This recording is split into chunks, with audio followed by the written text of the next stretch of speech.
From KMOV, News 4 is covering breaking news. It is a department that uses millions of your tax dollars, and many people have no idea what it does. We are talking about the St. Louis City Sheriff. That's right. Now some are questioning if the sheriff is giving an unfair share of that money to his own brother. News 4 investigates. Lauren Traeger got the numbers and then went straight to the sheriff for answers. About time this town has a new sheriff. There's a new sheriff in town. There's a new sheriff in town. There's been a new sheriff in town in St. Louis ever since January, Sheriff Vernon Betts. His predecessor held the post for decades and not without his own controversies. It's an office many people don't know much about. Its main function, as seen right after the Jason Stockley trial, is to protect the courts. They don't police the streets. But after other elected officials, current and former employees questioned the sheriff's choices in staffing, News 4 started digging. We obtained records of everyone's salaries and found a familiar last name, Howard Betts, Vernon's brother. Howard was hired by the previous sheriff, but since Sheriff Betts took office, Howard's gotten raises in pay, a higher percentage of an increase, it appears, than any of the other more than 150 employees in the office. About a 7% increase in his pay. Not a lot, but enough for some to wonder if it violates the law. We sat down with the sheriff. What would you say to somebody who might argue that appears to look like nepotism? It's not true.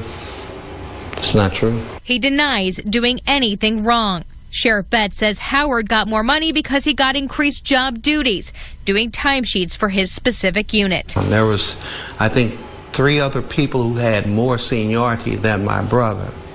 Neither one of them were capable of doing the timesheets properly, and so the work kind of defaulted to him because of his seniority. Had nothing to do with him being my brother. Howard Betts then got another scheduled yearly raise, too. It's highly questionable. Curtis Kalin with the group Citizens Against Government Waste spoke with us from D.C. He says issues like this can erode the public's trust. I have a hard time thinking that the sheriff's brother, was the only person qualified to do these duties. He thinks it warrants an investigation for possible violations of the law.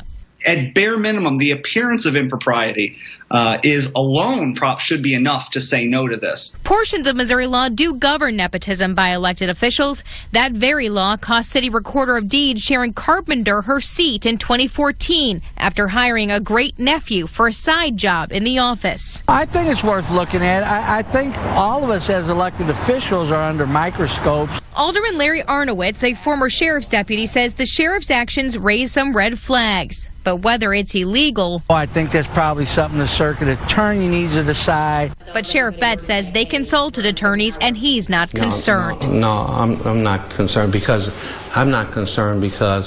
my staff, all my deputies know that I'm fair, that I'm honest, and they know that the work defaulted to Howard because he's the only person that was there at the time that was capable of doing it. The Circuit Attorney's Office tells News 4 the matter is under review. We'll keep following it. Lauren Traeger, News 4 Investigates.